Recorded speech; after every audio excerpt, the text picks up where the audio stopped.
Le secret de William, partie 3, suite. La grande sœur solaire.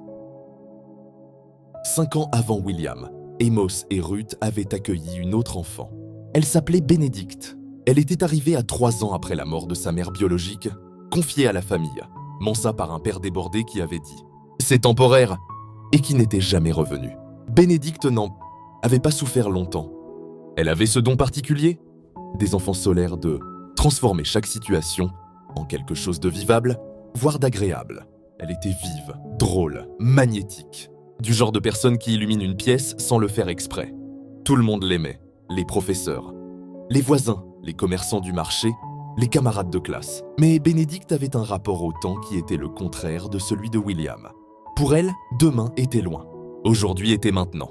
Et maintenant, il y avait des feuilletons à regarder, des amis à rejoindre, des moments à savourer.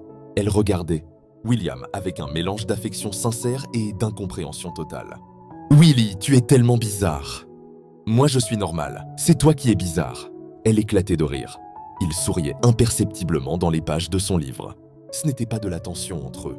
C'était de la distance naturelle entre deux façons de vivre qui s'ignoraient encore mutuellement, mais qui finiraient, bien des années plus tard, par se rejoindre dans quelque chose de beau. À 7 ans, William commença à faire un rêve qui revenait. Toujours le même.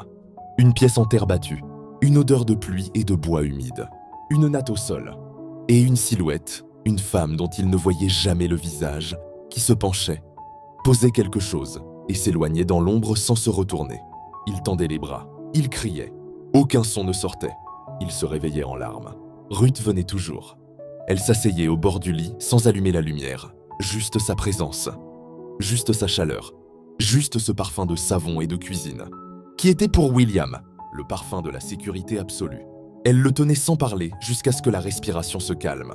Un soir, dans l'obscurité, William demanda très doucement « Maman, est-ce que tu m'as toujours voulu ?» Un silence. Pas le silence de quelqu'un qui ne sait pas quoi répondre.